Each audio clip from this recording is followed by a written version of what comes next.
Welcome, friend. Today we have a special guest from Senegal, Mr. Madiodio Niasse. He has been developmental expert, former director of the International Land Coalition based in Rome, and now working in different fields, advising government, intergovernmental organizations on environment, water, and land issues, land governance, and things. So we hope that the conversation gives you a lot of ideas about the situation post-COVID world and what is the status, conditions of the marginalized, the communities for fighting for their basic rights. So welcome, Mr. Madiodio here. Thank you. My first question to you is, how is Senegal responding to the whole COVID crisis? How is the situation there and how has government responded? I think in the beginning, until January, I said the government was not taking it very seriously because I was at that time myself traveling very frequently. And I realized that when I traveled from the airport of Senegal to other airport, even within Africa, I realized that the other countries were really very, very careful, doing a lot of tests when you enter the country, etc. But in Senegal, nothing similar was done. But later in February or March, especially in March, they realized that this is really, especially when Europe started to be severely affected, like Northern Italy, etc. I think that, and also the warnings coming from WHO, the government here started really to realize that this can be very, very serious. And they started to, this lockdown started as a curfew. And then I think that and a lot of awareness raising. So the doomsday scenario that was predicted for Senegal, but also for the rest of Africa, has not yet taken place. That doesn't mean that it will not come later. But for the moment, at least, I think that the level of people affected is increasing, even dramatically. But overall in Senegal, I think that we have, for the moment, I think about 5,000 people affected. But the country is relatively small. It's about only 15 million people. So anyway, this is where we are and also a lot of measures taken in terms of providing food supply to the really vulnerable people, etc. This is being done. Not optimally well done because there is a lot of governance problem here in Senegal. I don't know if I have covered. Yes. I read in the New York Times a very good report about Senegal, and it suggested that Senegal is developing very low-priced testing kits, and it had an earlier experience of Ebola, fighting with Ebola, and that is why it's doing well. So somewhere they were suggesting that time that Senegal has developed a kind of model, because most of the African countries this has not reached at that level, but we have witnessed in the United States and Europe. So how do you think? Are the medical services cheaper there in your country and is accessible to all? No, I think if you compare it to the rest of, at least West Africa, the Francophone West Africa, yes, the health system is relatively well developed in Senegal, and also, the university, the health school is very well known. It's renowned. It's training people from all over Africa, including even the Northern Africa. So you have very highly qualified doctors, professors in the health sector. Okay. But at the same time, Senegal used to be the capital city of the French colonies in West Africa. And then the laboratory, the Institute Pasteur Institute, is here in Dakar for West Africa. And that also is helping a lot in the testing. I think that their capacity is not that big. I think at this stage, the level of contamination now, I don't think they'll be able to cope. But until now, at least, they were delivering high quality test results, and I think that that was relatively, I think, that good. Whether Senegal is a model, that is to be seen. Ebola is all done well, because at the time there was a university professor that was a minister of health. And now is a politician who is a minister of health. Oh. And you see the difference, it's clear. Yeah. You know, I'm not sure that in the coming weeks, Senegal will still be perceived as a model. I doubt, because things are getting worse here now. Okay. Things are getting very bad now. Yeah. Is the government taking care of people in the, as far as the health is concerned? Like, is the public health system good there? You know, theoretically, you know, normally, you know, Senegal, you know, what you need to know first is that the informal sector is very, very developed. Okay. Very few people are in the formal sector. Okay. That means that even to give people health insurance is very, very difficult. What the government tried to do is, in fact, to target the vulnerable people, that give them they call it the universal health access. In fact, they target the vulnerable people to give them cheap access to health services. And at the same time, the generic, you know, drugs are, you know, available at a relatively cheap price. But the health facilities themselves, I think that there is area for improvement, to say the least. Okay. So, as a development practitioner or expert, I want to hear from you. What do you, how you look at the post-COVID scenario, and as far as the marginalized communities are concerned? You know, there are so much things have changed with the COVID pandemic, and the full lessons have to be learned probably as things, you know, developed. But for the moment, probably the first indication what we are seeing here, for example, in Senegal, is that probably the vulnerable people might be hardest hit. First of all, if you say in Senegal, you know, we have only 3 months rainy season in the year. And that is where the farmers, they are almost 70% of the population. That's the reason, one of the reasons why you have a high population of immigrants from Senegal. Now, what you have observing during the pandemic, in fact, even the supply of the quality seeds is not happening. That will have some repercussions in the coming rainy season, starting in a month. And I think that the rural people will be very, very suffering very high. And including also, you know, during this pandemic, because of the immigration, the remittances coming from immigrants from the US, from Europe, etc., they were not coming because these people also was hardly hit there. And this has also been felt very, very heavily in Senegal. We feel it. The level of poverty and the suffering, especially from rural areas and the suburbs in the big cities, is not down.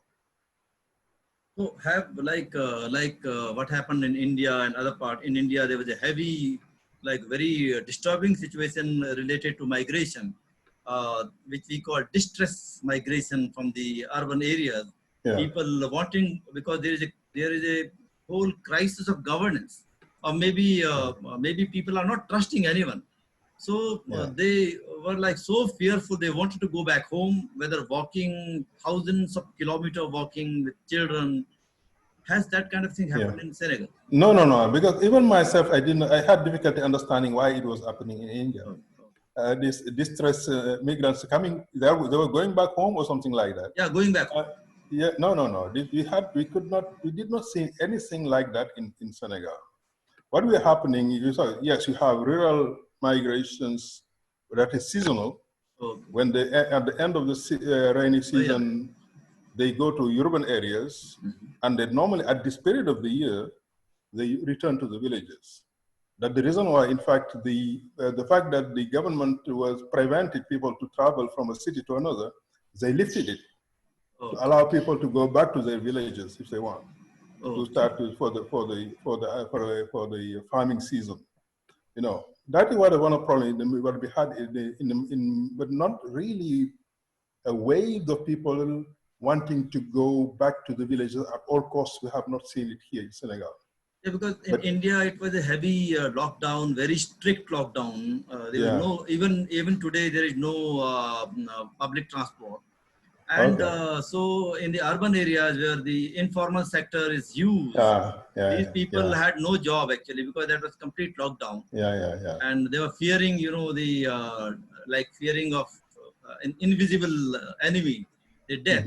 So that is the thing. They started walking, and many died on the road actually. Okay. No, we have not seen anything similar like here in Senegal. Yeah. So because one of the fear in South Asia particularly was like with these kind of lockdown, more people will die of hunger than of the corona or COVID. So had that kind of a thinking going on in Africa or your country? Yeah, this is a big problem. The reason why it's a big problem is because of the informal sector. Normally, the lockdown works well, more or less relatively well, if you are in the Europe or developed country where everybody works in the formal sector. Yes. So it is relatively easy to identify them, even to transfer money, or I don't think work from home, etc. But here, the majority of the population, they are in the informal sector. They earn a living on a day-to-day basis. Yes. They don't have any saving, which means that if you have a lockdown, people cannot go to work. Maybe after 1 week, they will not be able to survive because of that. That is one of the reasons why in Senegal, the lockdown, in fact, was only the people to stay at home in the nights. In the day, people go to work. Okay. People can go to work, to the market. They were just trying to prevent people to gather in big numbers, something like that. And they close the mosques, the churches, etc. That is what they have done. But apart from that, people could go to work because it is impossible to apply a 24-hour lockdown. It is impossible because of the fact that people have to go out to earn a living on a day-to-day basis. You visit Dakar here, you see that there are a lot of street vendors, and these are people, the way they earn a living. So these people, you cannot apply. Yeah, that's true, because our societies cannot live actually in the Western kind of approach. No, yeah, exactly, yes. And that is what resulted in India. It's very strict lockdown and very difficult, and then people suffered actually. And industries have closed. Situation has worsened now, so we can't imagine what will happen after 3 months, because the situation is going to be worst. Yeah. No, I think that is what people were joking here, because the curfew was from 8 p.m. to 6 in the morning. Okay. Everybody had to stay in the houses. So people said, what is the point here? Does the government imply that the virus is only working during the nights? You know, I think, but anyway, you have so many inconsistencies like that. But at least, I think, until now, for some reason, as I said, we are at 5,000 people overall that have been overall cases. Okay. And currently in the hospital system, you have about 1,500 people being treated. That's where you are. Okay. So that's good. So tell me, like yours is a country, a lot of natural resources, people, informal sector. What is the status of like the farmers? How are they? Like, what is the landless farmer in Senegal? Yeah, that's a good point. You know, Senegal is you have visited it. It's almost a dry land country. It is only the southern that is relatively wet. You know, where you have the possibility of farming rice, etc., and along the rivers. For the rest, it is, you know, seasonal agriculture, it's extensive agriculture. This notion of being landowner or excluded from access to the land to farm does not apply that much in the semi-arid area. When you go there, even if you are a foreigner coming, you want to farm, people will find a land for you to farm. But where it is, for example, the irrigation, like for example, along the rivers, where you have, for example, recession agriculture, you can do irrigation, the access to land right is more strict there. You have landless people on those areas. You want to farm, but they don't have access, etc. So that is the way I can describe the situation in Senegal. But overall in Africa, I think I have the impression that it is highly different from what you would see in Asia, for example. Is it due to the fact that the population densities are relatively low? Is it due to the fact that the farming system is, extensive form of farming with very level of water control? Is it because of that, for example, the access to land is relatively open in the country? Where you have big problem is that you have big companies coming. Yes. When a big company coming, this extensive farming system where you have, for example, this agriculture followed by pastoralists, etc., the space for that starts to be relatively restricted. And that can lead to some clashes between farmers and herders, etc. That is the type of situation we see. But the notion of landlessness is really very, maybe you can say that these are not communities that can claim full ownership of the land traditionally. But having access to the land to farm itself and to symbolically give a share of it, not more than 10% of the harvest to the owner, that is really, if you want to farm, you can farm that way in most of Senegal. That is valid in most of the Sahel. When a region in Africa, when you go to the most forested areas like Ivory Coast, like Ghana, where they go, this cocoa and coffee farming, access to land is started to be more difficult there. It is raining all the year, and the value of land is very high. People can live really off the land and have a very decent life. That's the reason why you see that in countries like Ivory Coast, when you have migrants coming from the Sahel, like in Burkina Faso, because these are people that were bringing labor in the farming sector in Ivory Coast. But over the years, they started also to claim some type of ownership of the land. It started to create a lot of a big crisis between the nationals of Ivory Coast and then the immigrants coming from neighboring countries. But this is not happening in countries like Senegal because the land here is really relatively, relatively of low value. I don't know if you have visited in the hinterland during during the ILC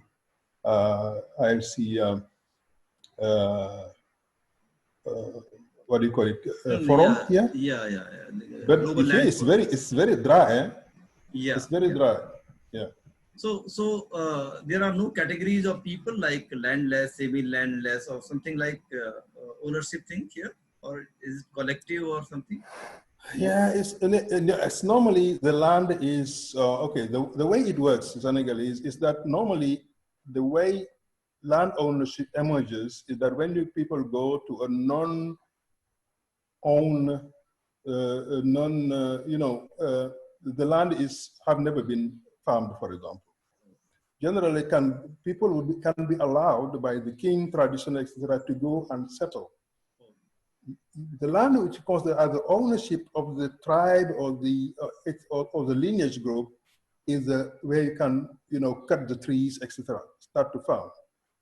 You are considered as the owner, not individual, but your lineage group, or sometimes even your village of that type of land, as much as you can cut the trees, etc., start to farm. That is how it arrived. Even that, when it arrived, you can make you make the difference between the right of the people of the first comers. These are considered really as the custodian of the land. They welcome the newcomers and they give them the farming rights.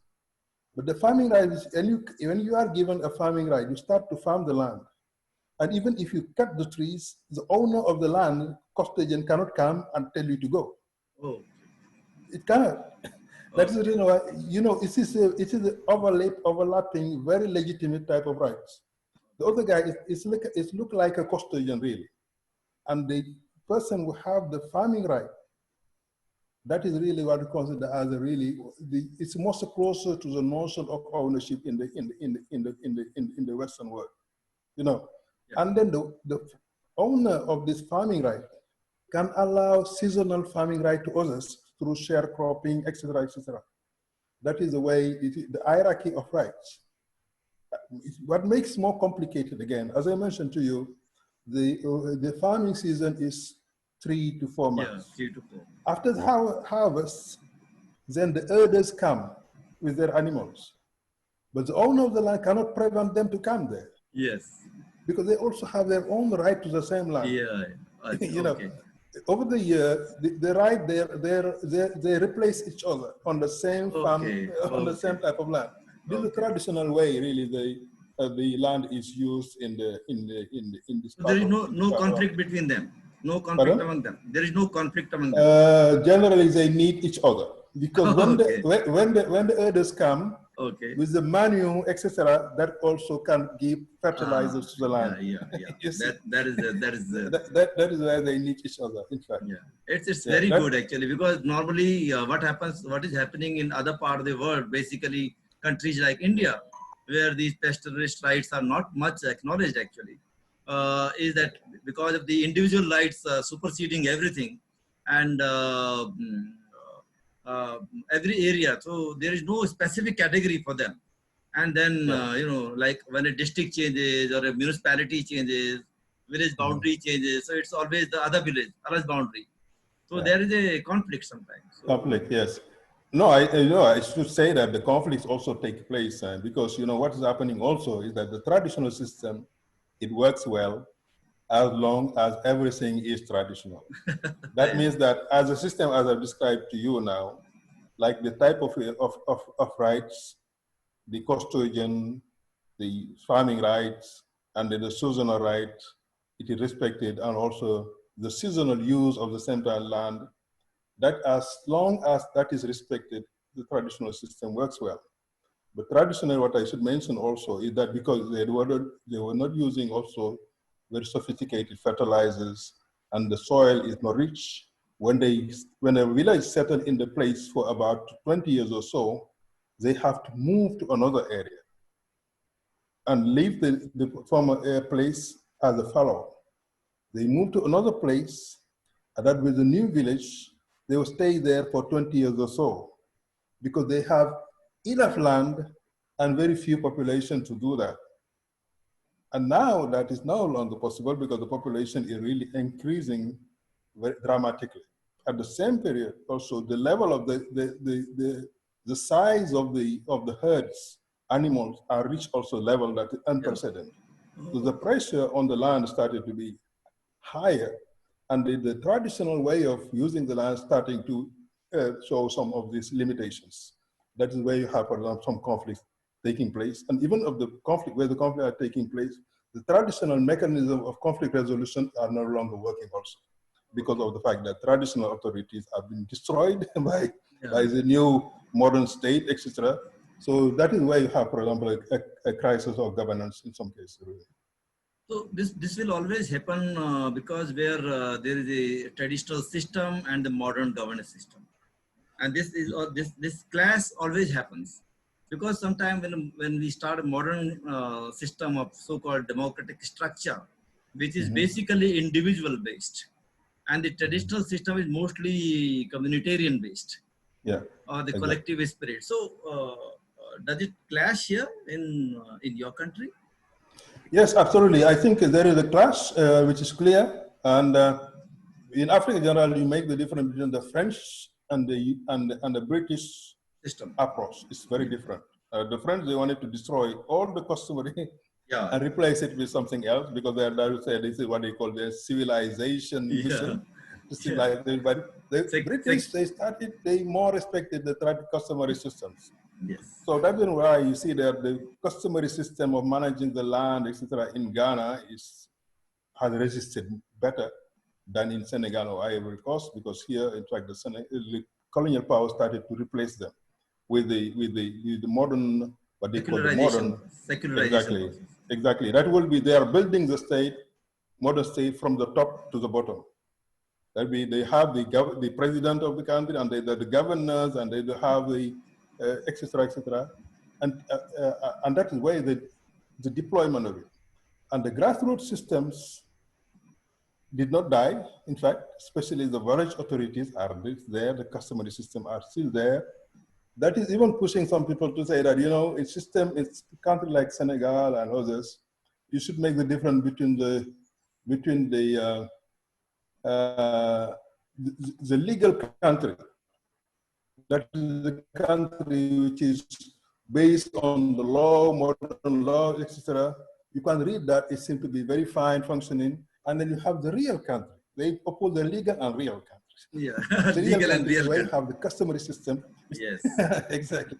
And the real country is now where you have the traditional system trying to survive in the context where the modern institutions try to stifle them. That is why you have the system. It did not die, but I think that it had weakened them. The traditional system of governance are weakened by the modern ones, but they did not they did not kill them totally. Yeah, but perhaps the traditional system works in personal laws, kind of marriages and all these things, but not maybe in other things, probably. Yes, the modern, you mean the modern institutions, huh? Yeah, basically because every democracy has allowed the communities to have their traditional marriage system, family system, like we have. Yeah, exactly. Yes, yes, that is absolutely. That is. They try to find a compromise on some areas. Yes. So, in terms of, because this traditional modern has a conflict of interest when we talk about the women's land right, is you have women's right over ownership.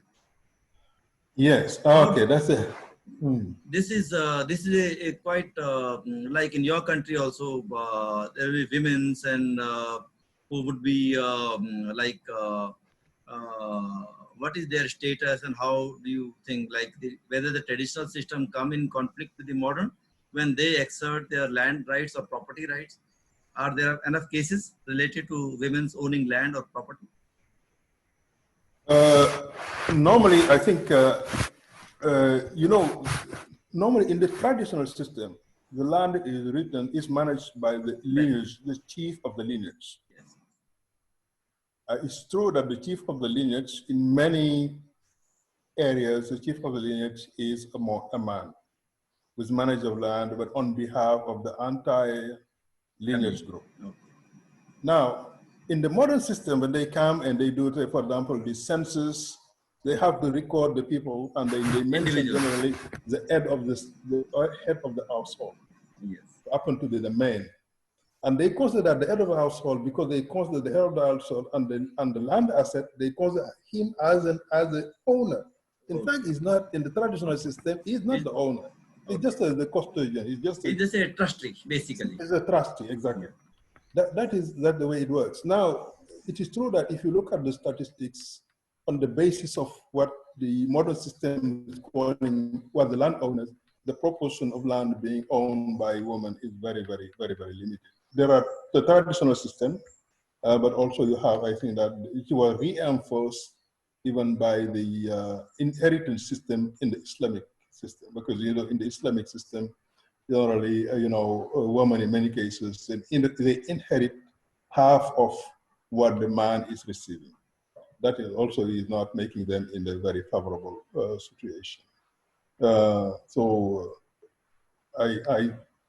that is, I think, what I have, what I can say. I know that when you see in the village, generally, where you have, we can consider a marginalization. What you have considered, what you notice in the current system in Senegal, in the rural areas, for example, as I mentioned, immigration has been taking place at a high scale. Not only from rural to urban, but also from going abroad. Because the level of feminization of farming is very high, because the women are staying in the villages.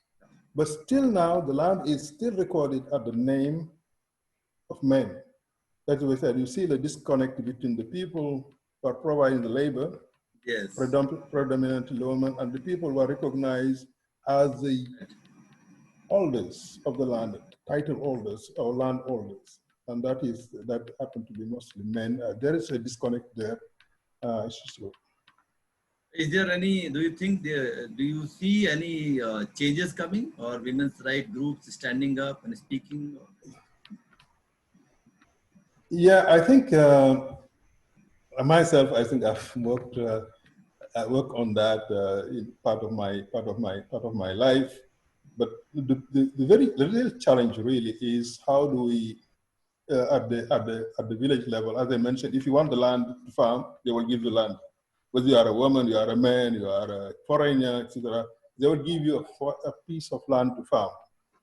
The problem that the woman will be facing, for them, if in addition to the household piece of land, in addition, if the woman want to farm a land, there was a problem of having the workload itself, the household core, having to go for the fetching water, field wood. This was taking a lot of their time. They will not give them enough time to work on their own piece of land in addition to the plot that is owned by the household. What development organizations are doing is that to provide the type of water supply, etc., that will reduce household core for women to allow them to give them time to work their own field. And also in the time on the gardening, that will help them having also some type of agriculture system beyond the rainy season itself, which is very, very limited. That is the type of activity I see. But in terms of having access to land rights itself, I think I would not say that in the semi-arid part of Senegal, it is almost irrelevant, really. Even men will not look out for a title of the land because you have access to the land. Yes. But in the irrigation system, it's different. In the irrigation system, because these are developed generally by government funding, there were requests that the access to the land, for example, when you develop a land, in order to allocate the land, they will do it as much as possible democratically. They will not take into consideration the hierarchies, traditional hierarchies. They will give it by household. If the household happen to be headed by a woman, the woman will be owner of the title. That is what they are doing for example, in the northern Senegal, along the Senegal River. That's what they are doing, for example. This is a practice that I have seen here. So I don't know how to explain. If you look at the statistics, even in the irrigation system, you will see that probably 90% of the land, you will see of the irrigated land is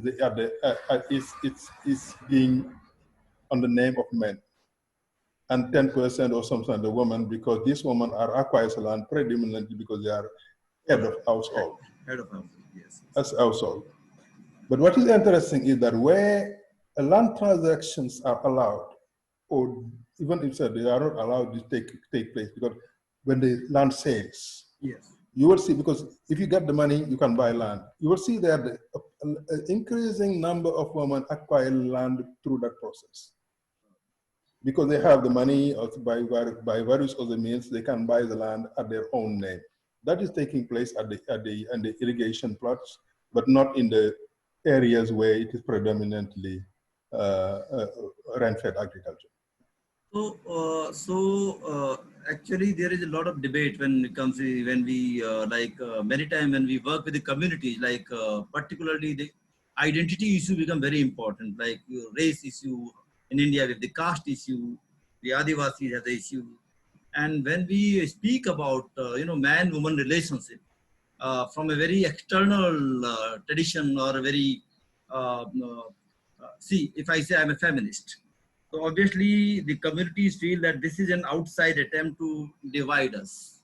Do you think this concept of feminism kind of thing? I'm not. I'm just imagining. When it goes to the communities, where the communities are they accepting it, or are they feeling that this is an attempt to divide them further? I think you have seen, yes, in some cases that these feminists are considered as people that are really westernized. Yes. They come with Western ideas, like for example, women's empowerment, like for example, the civil code here that allows people to be polygamous union. You see, in the system Senegal, for example, if you opt, when you go, for example, in a marriage system, you can choose what type of system you want. Okay. Whether it is the civil modern where you can have only, it should be a monogamous system. Okay. And when you choose that, the man, even after divorce, you cannot change because you have chosen to do a monogamous system. When you do that, you want to choose now the traditional or the Islamic one, then you are able to marry up to 5 wives. Yeah. No, not 4 wives. That is the polygamy system. Yeah. And then, you know, the feminists, they don't like it at all. They fight it. And that itself, it perceived as a form of modern westernization. That is, I think that is clear as happening. You know, also what you are mentioning here, this issue of women's access to land as an individual title. Yes. Sometimes also when it's pushed too far, very far by some activists, they will, because of that, this is really very foreign to us. As I mentioned to you, normally the land is held at the level of the lineage. It's not individualized. So when even the land is formally in the name of the man, it really doesn't mean that it belongs to the man. The man cannot sell the land extra. It belongs to the lineage group. So when you are a Westerner, you don't understand very well those systems. You can come that you want the land to be under the name of the woman, something like this can come from bring some level of misunderstanding between the two. The other aspect also is this household code. The woman's really overworked at the household level. Yes. That is also some area that feminists do a lot of fighting with the, and that is also, but generally I don't think their image is not that negative here in Senegal. Oh. It's accepted. What you need to know is that in Senegal they have accepted this principle of parity. That means that normally in Senegal the assembly, the parliament, normally should be 50% man and 50% woman. Okay. In Senegal, we have here, we have never had the president as a woman, but I think the prime minister have been twice as a woman. And they play big roles. And Senegal is the real traditional Senegal is a matrilineal system. Okay, oh great. And women have played a big role historically, even in the resistance, etc., fighting colonialization. Okay. They are really not put down. It's 90% of Senegal is Muslim, but our system is very, very different from the Arab system, Arabic world. You know, Muslim Islam is adapted to the various cultural settings. Here, I don't think, maybe somebody else will give you another interpretation. My own perception here is that people are really, the women are not that marginalized compared to the Arab world. They are in the politics. They can, driving cars is not a problem at all.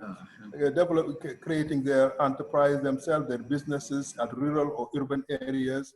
It's even very well perceived, being able even to go to do import, export. They are very active in that, traveling to Dubai, to China, to etc. They are very, very active. I don't think, and these, even that's valid for Senegal, but also for most of African countries that I know. Even for example, Ivory Coast, Benin, etc., etc. That is, I think, that a very, very striking difference compared to the Arab world, etc. And also, all this debate about, women being secluded in the houses, etc. No, this is not happening. Okay, so that's a good thing. Like Africa, you see Senegal. Senegal was a place used to carry the slave trade to Europe and America.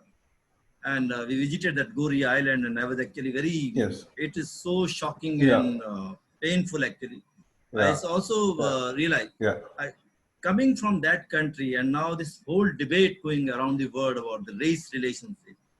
there is a there are movements going on in Europe, in America. Has anything come to Senegal? Are the people now questioning things? Yes, exactly. No, absolutely. I think what was happening, you know, all these people going in the streets after this George Floyd in the assassination in the US, the level of indignation and people going out, making some demonstration. You have seen it here, but for some reason, it did not happen in Africa with the same level as in Europe and other part of the world.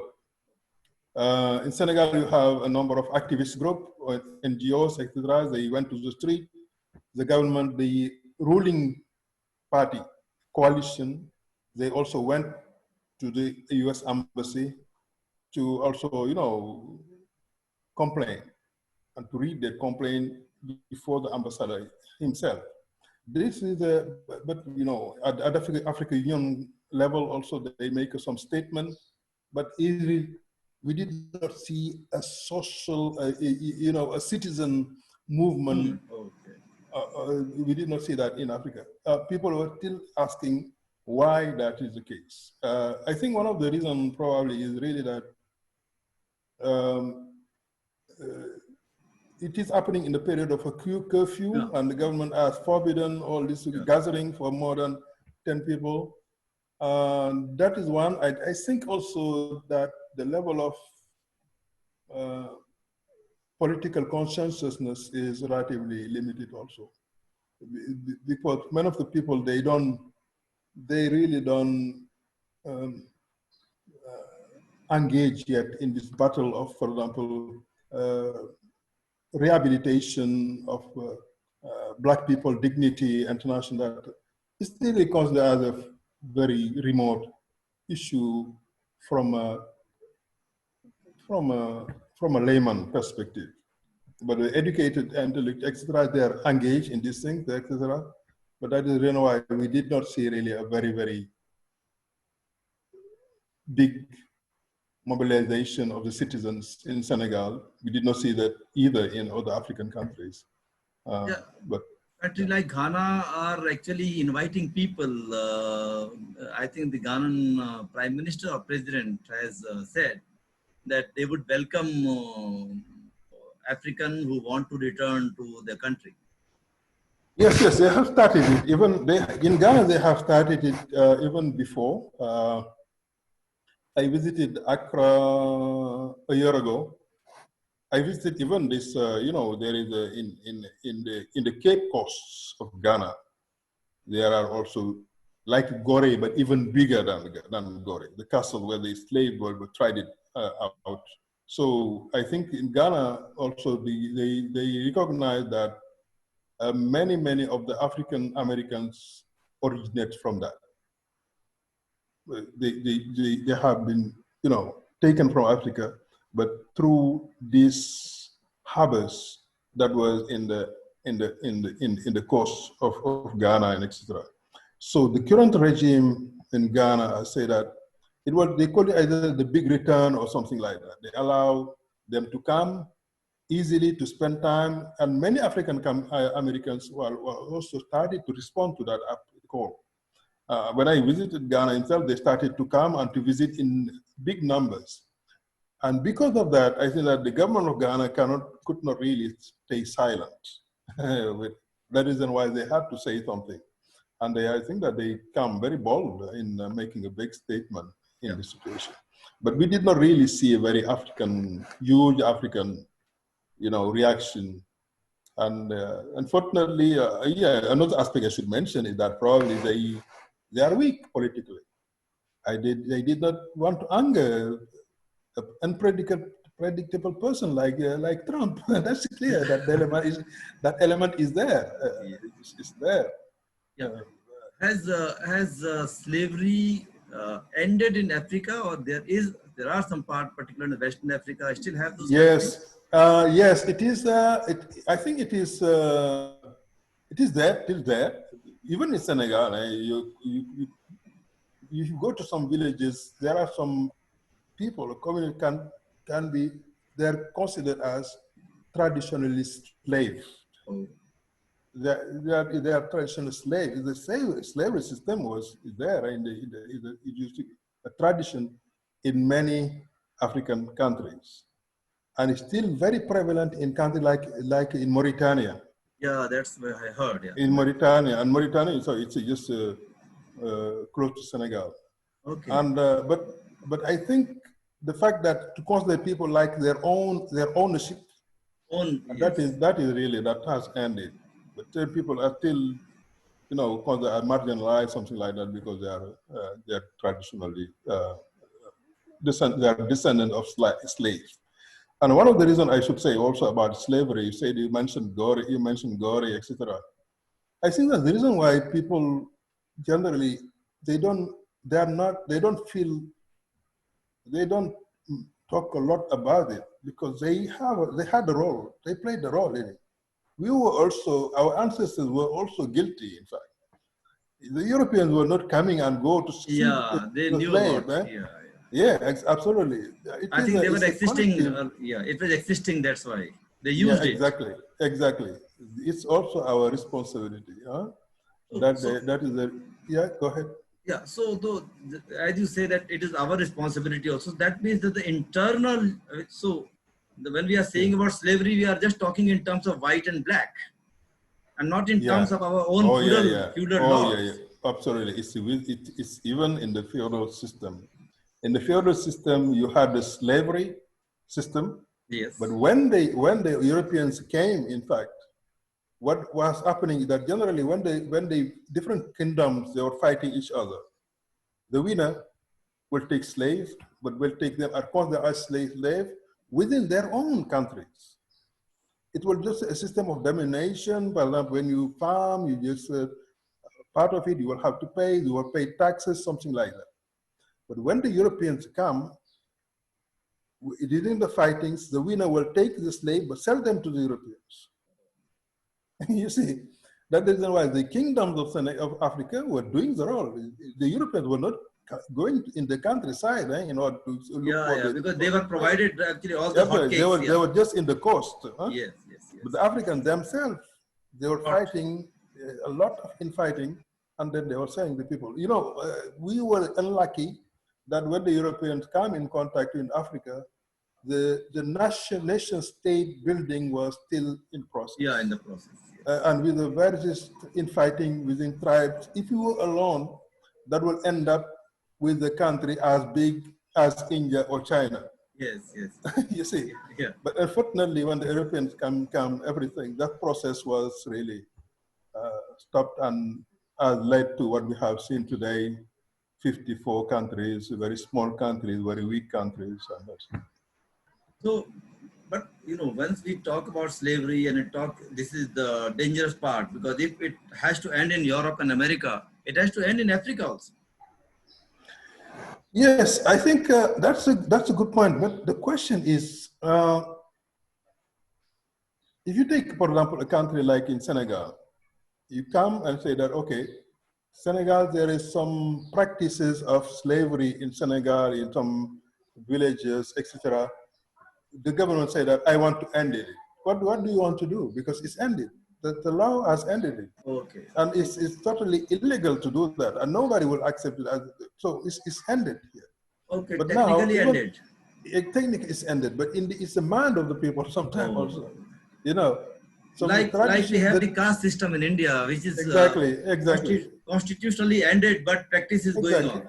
Exactly, practice is going on sometimes, but in Senegal, it has really decreased a lot. It's very, very marginal to say that this is slave, this is not slave. It's very, because you know what's happening is that during the colonial period also, not during the slave trade, but during the colonial part of it, when the Europeans started to come and to administer these countries, they created the big cities. In Senegal, they created 4 cities, like Gori was one of them, Gori Island, Dakar, Saint-Louis, and Rufisque. Anybody who arrived there, you live there, is considered as a French citizen. And many traditional slaves, in fact, went to these cities and became free. You know, not only they became free, but also they became the elites, because they were French citizens and the others were those were in fact the what do you call it, the indigenous people. Yes. So that is, you know, that is. But I think coming back to the question, slavery in Senegal, many African, if you go to the Burkina Faso, to the country as I know, maybe in the very root traditional system, you may find it there. Like in countries where in Mauritania, which is where it is also a race system, you have the white Moors having still, yes, that is real. It's the white Moor having their black slaves. That is still happening in Mauritania currently. Right. Even the law there are doing it, but when you go to Mauritania, you will see that. You will see that a white Moor and a black, you will see that the relationship is clearly a master and slave relationship. It is obvious. It's obvious in some cases. Mauritania is an African nation. Who is the leader? Leadership comes from the African people or from the American origin or white people? That is a good, you know, it's normal, it's very mixed racially. Okay. The north and the center, they are no, it's this Berber, they are what do you call, they are the Arabs, more or less Arabs. Even though the real Arab, they consider the Mauritanian, there are two blacks to be considered equal. Oh, okay. But they, during the Saddam Hussein area, you know, this the Ba'athist movement in the Arab world. Okay. These are Arab nationalisms. They were supporting the white people in Mauritania. Oh, okay. You know, and this is really very, it is a period when within Mauritania itself, the white people started to claim that Mauritania is the land of the Arab, of the Arab, not of the, and started to exclude or marginalize their black component of it. You know, but traditionally, the Mauritania we know before when we were younger was the relationship between the various racial groups were very friendly before, but that was really worsened because of this ideological movement, which supported by Saddam Hussein at that time, and also the Arab movement, the Ba'athist movement in general, the Arab nationalists from from the Middle East. So in Mauritania, the white means the white Arabs, not the Americans or Europeans. No. It's the white Arabs. It's the white Arabs, yes. And they also have the same faith, Islam or. Yes, it's almost 100% Islam. Yes. It is very sad part because. Yeah, exactly. It's very sad. Yeah. So, like you have you emerged from this country, small countries, educated, and have headed many international institutions. So, including the International Land Coalition. What was your can you share with us what were your growing up years and your parents in Senegal? Can you repeat the question, please? Yeah. I think, can you share with us your journey as a youngster in your parents, your studies, and your work? Okay, all right, okay.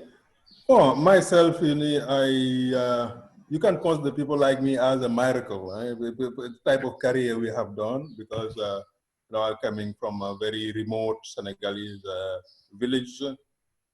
It's accidentally that I was sent to school, and then it appeared at that time when I went just to school, my mother's sister just completed study and started to be a primary school teacher. Okay. Came back to the village, and then he convinced everybody that I needed to be sent to the school. So I was sent to the school. So she was also following my studies. But you see, because I'm coming from a very poor family, I had to cut my studies after completion of, after 10 years of studies. Oh. Here in the Senegalese system, after primary school, you have 7 years to complete high school. You have a first part, which is 4 years, and then the second part, which is about 3 years. I completed the 4 years, and I decided to become a primary school teacher. Okay. And I went to a school that is training primary school teachers. Okay. Only. That is what I did. What is important, interesting with that is that you don't bother, because at that time when I was studying, when you finish primary school, you have to go to another big city. Okay. And it became very difficult because you are the condition of living there, very remote, you are a very young person, 10 years old, 12 years old, it's not easy. So I went to a school that is training primary school teachers. I did that. And you see, I was a primary school teacher for 3 years, in fact. Oh, okay. Absolutely. And I decided, because of the system at the time also was allow you, when you are really committed, to do some exams to move up. Okay. So did the exam, and I was accepted as to go to the university while keeping my salary, because my salary was very important for my family. Yes. So I started to study in that way to complete my master's degree. And then because I was trained as a student, as a teacher, I had to teach also at high school. Okay. I was a high school teacher for 4 years, teaching history and geography, in fact. Wow.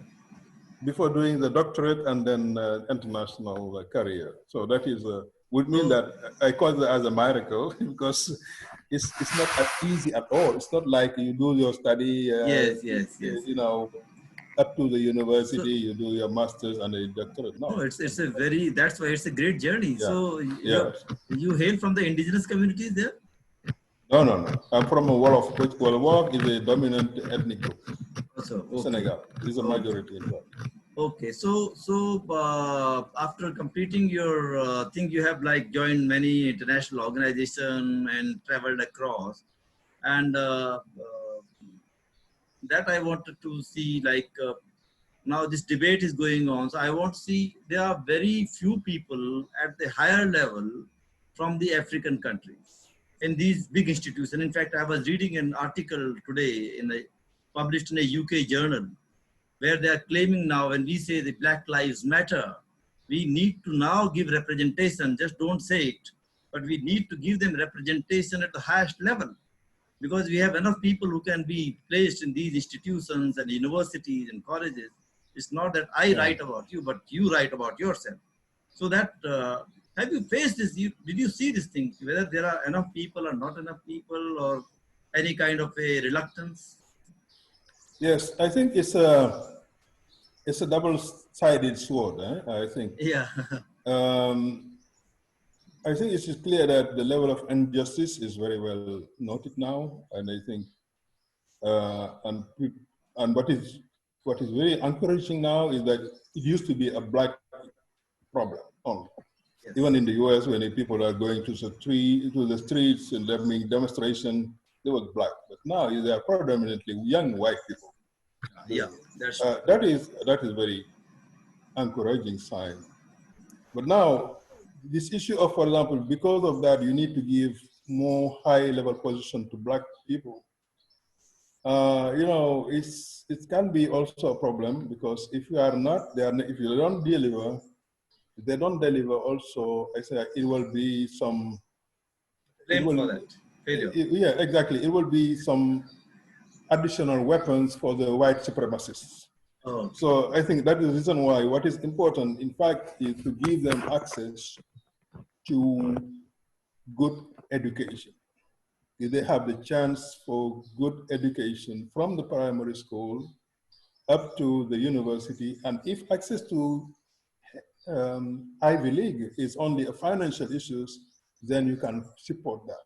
So if they are well trained, given high-level position, they will be able to deliver, and also that will, I think, change the perception of black people. I'm sure that what is changing now in the US, and probably explain why these white people, young people, are they cannot accept this discrimination, the fact that the black people are considered as, you know, inferior, is that themselves, many young white people have the chance to study with black people. Some of the young generation, they work with them. They know that these are perfectly fine people. Sometimes they are bright people. Yeah. It's very hard to convince them that to maintain the white supremacy. That's the reason why I think that to really solve the problem, you have to invest on excellence, not only to create parity, something like that, artificially, and that could be my personal view, that could be that could be, you know, I don't know, be counterproductive. Yeah, but many times people are saying that, you know, it's not question of the highest level or whatever, but the thing is that in your offices, in your institution, like there should be diversity, diverse ethnic groups should be there. Oh, yeah. In practice, yes. I think yes. I think that's true. I think the same way they do for gender. Yeah, But I think the only problem I have is that if you say that in order to force the institution, when you have equally qualified people from different ethnic background or racial background, you give priority to the traditionally marginalized group. That makes sense. For me, what doesn't make sense is that you have highly, while you marginalize, you give them the position because only they are Black or they are African or they are, that is really a problem. Yeah, but yes, yeah, that's the important question. Many times people say, like, who will decide who is a meritorious person or who is not, because it's always very subjective. Yeah, absolutely. You know, that is true. That is true. That is true. But I think that is open for debate. This yes, the merits yeah. and that of yeah. Yeah, because this question is always like, if somebody is suffering from the we in India, we always have this debate about the issues of the Adivasi, the Dalits in the thing, and the question comes like, who are you to decide? Like, if there are some basic criteria, fine, but then it has to be because the prejudices are very high. So the prejudices in the minds of people, those who are decision makers, can ruin a person's career. Yeah. No, Just I because think, of its identity. Yeah. I think this positive discrimination or etc. That I think I understand the intentions are good, but the problem is that we should be mindful of the possible, yeah, you know, repercussion, yeah. Side effects also. It can be. I think that the idea of putting people, promoting them also on the basis only on the basis of race, etc., could be Yeah, a problem. I I agree with think you. you have to invest on their training qualification, give them the chance to have possibility to be interns here, there, to spend time in, because sometimes they have difficulty with that. Even if you are studying at the university, because you are a black person, etc., some enterprise will not give you a chance even to spend there 6 months or something like that. That is where they need to be supported, like, for example, this is on the job training, this type of things. So I'm coming to the ending session of our things. You work with the International Land Coalition. It's such a diverse institution, from Latin America to Africa to Europe. There are people from social movement, from NGOs, from international institutions. How was your experience, and what is your take for future? Well, I think, well, to me, it was arrived at a moment where the coalition itself had a very big problems. You know, survival problems for the institution itself. You had also the challenge of because you know you know very well that the ILC is a very, very particular type of animal. It had been created because I thought there was in the very special circumstances in the 1990s, yes. where in the world you have, for example, you have this many of the UN convention on desertification, on climate change, etc., were created at the same time. Really, it was really a period where there was almost a universal realization that something needed, humanity needed to change track. Yes. And then all these nations pay attention to the environment for more justice, etc., was coming. And then it's a concept that was made, the notion of a coalition, multi-actor, because it was a position to eradicate hunger and poverty. Huh? It was focused on land later. Yes, yes. You know, this notion of multi-stakeholder, bringing all this together, the World Bank, the farmers, etc., together, was also the mood of the time. But then, you know, when that also was really losing some stream over the years.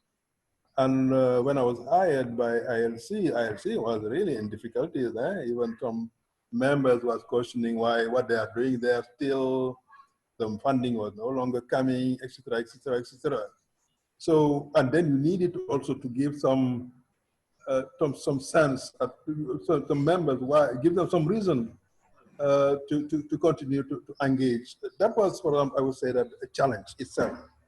That is different from, for example, the challenge of managing a multicultural team itself, like the Secretariat, and also dealing with a the very diverse type of stakeholders, ranging from you know, the World Bank to the activist group in India or in the Philippines, etc., or at the head of indigenous people movement in Africa. You know, that type of thing was you know, itself a challenge. Keep them, and myself, I say that I have inherited this. I did not create it. Somebody else played a big role. So I call that my duty primarily was, first of all, nobody will leave. I will make sure that they will all stay together. Secondly, if possible, I will expand it. You know, that is, I think I tried, with only one left, in fact, the European Union left. But all other organizations are stayed engaged in the ILCs for the 6 years I was there. Now, the question now, you achieve that by minimizing radical positioning. Because if you do that, people will go. So that was the cost I have paid, was in fact to be mild, more balanced on many of the big battles.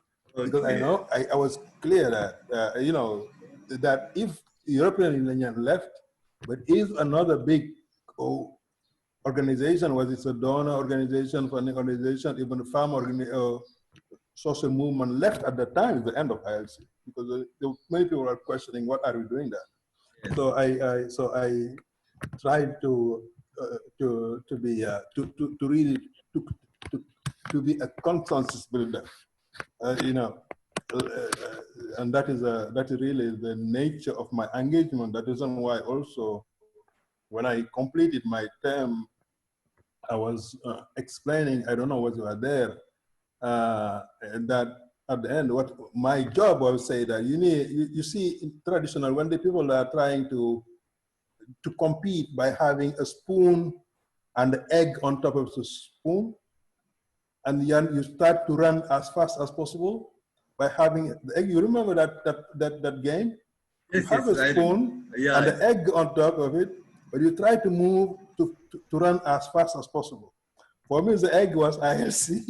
I tried to run as fast as possible, but I don't want the egg to fall. So for 6 years, what I've tried to do.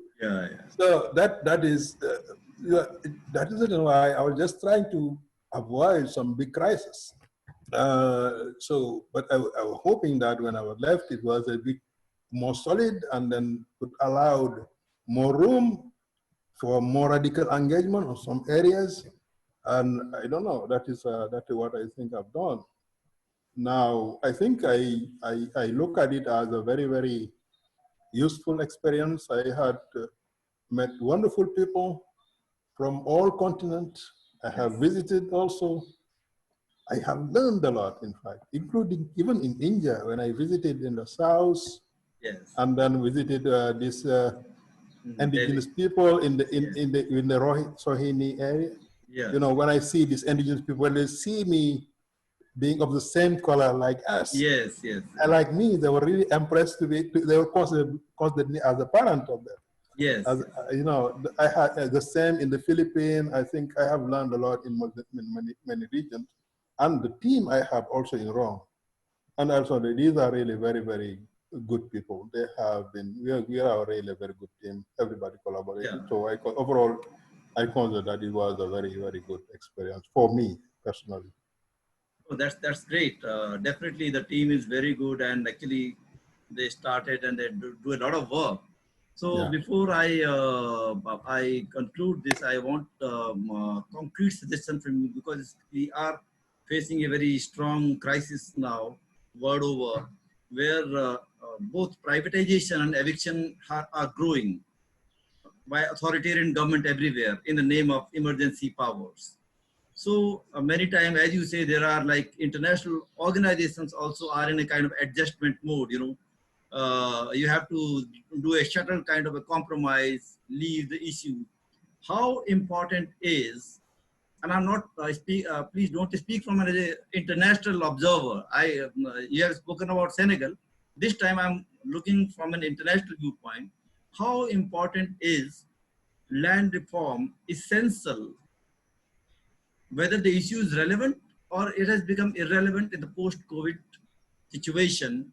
That is what I want, because that is where we want our organizations to know whether this, because otherwise you will always have adjustment and dilution of the whole issue. So people like, I think land reform, I think, land governance, strengthening land governance is critical. In the post-COVID, but also I think that in order to create a basis for broad-based economic growth and for sharing prosperity within society itself, it is absolutely critical to strengthen governance, but also to ensure as much as possible access to land for the people.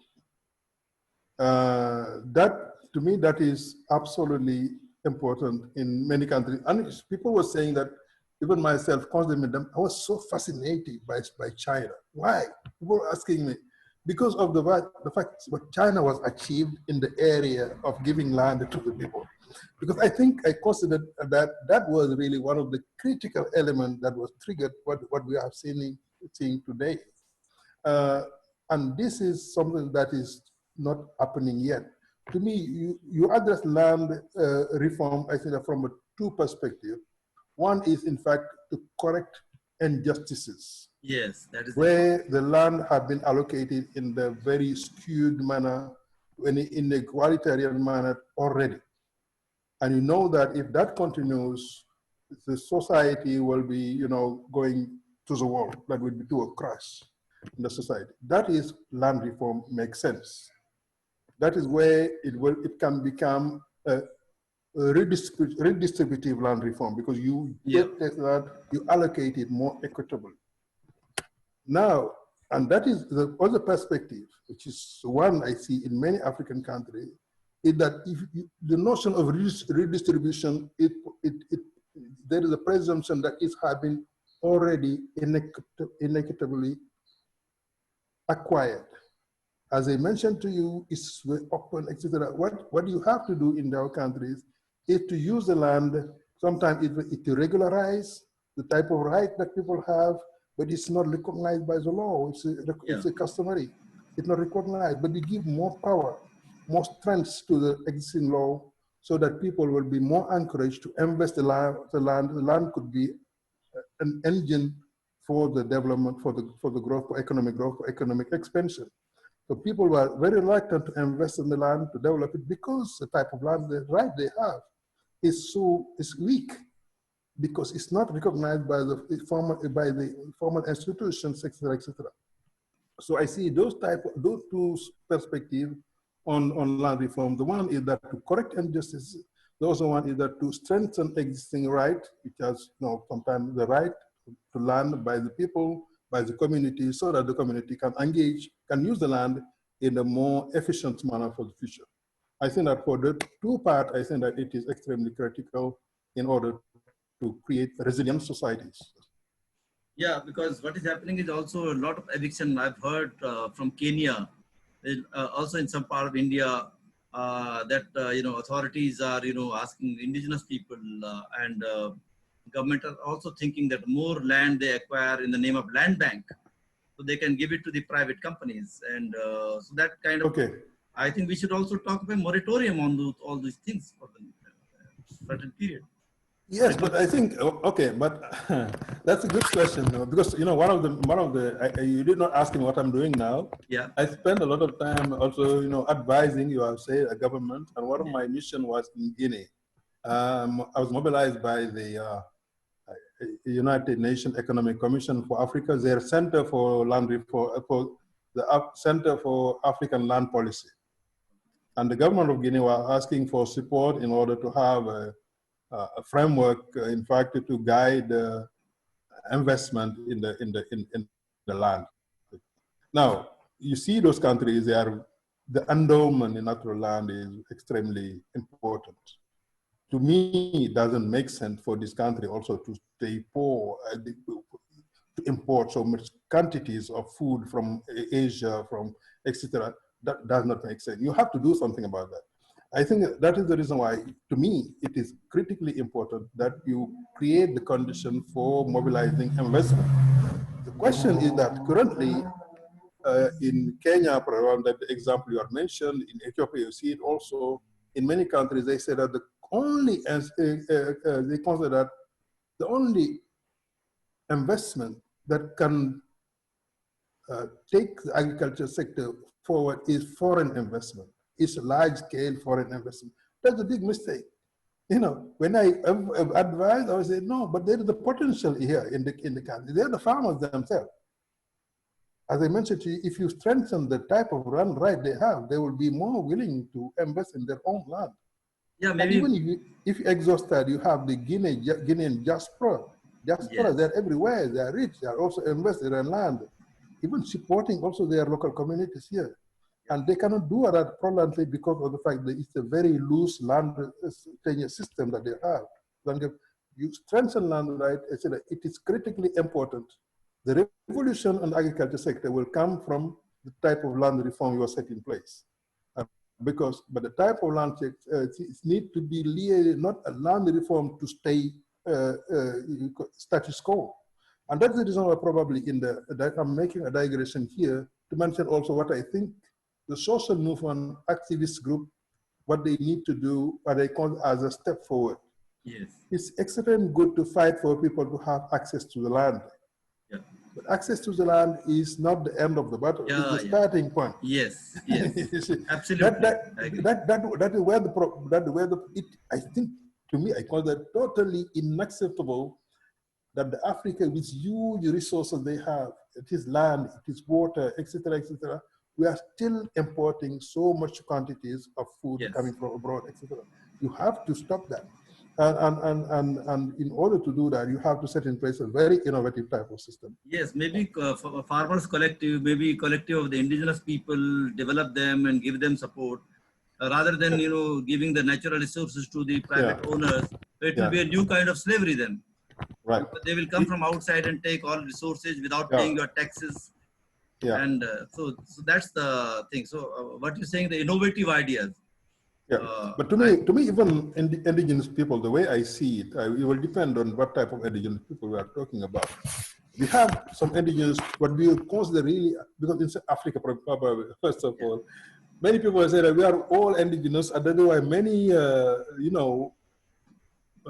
decision makers in the UN system, in the government, when you come and just talk about indigenous people also, they are not very open to that. They say that because we are all indigenous. But it is clear that within our societies, even in Senegal, you have groups that are really considered as indigenous. They would meet all the criteria of indigenous people in terms of not being in the mainstream societies, having their own cultures, etc. And when I'm talking about them using the land in order to for development, for productivity, etc., I'm not really talking about indigenous people. Indigenous people, they need to manage their land using their own belief system. It is a survival issue as it's part of their identity. But I'm talking about the mainstream society, those people that are sending their children to Europe, etc., etc. Yes. Those people needed to be support to use the land themselves to support growth. So I'm just wanting to make that. No, I agree. I agree with your point. With absolutely, actually, indigenous people definition has not been accepted even in India. Okay. India has not signed that UN declaration on India because everywhere we consider ourselves all people are indigenous. So that's a crisis because in all our societies people think this is the Western innovation, trying to divide us and create a kind of situation. Exactly. So thank you very much, Mr. Madiodio. It was a pleasure talking you are welcome. to you. You are welcome. Sometimes you're challenging me in this type of questions. Sometimes I did not think about that. I did not have time even to think about those questions. No, it was good, actually, very good, fantastic answer. I hope that all those who listen this conversation will have a lot of things to do and act and learn. So thank you very much, and I will be in touch with you regularly. You're welcome. Okay, good. After the COVID situation, we will see how you can visit again Senegal, or I hope can come visit again how you are doing with all these SDF sites, which I could not. Unfortunately, I could not visit you in the future. We will. Thank you, and take care of yourself. Okay, bye. And good wishes. Bye. Okay, thank you.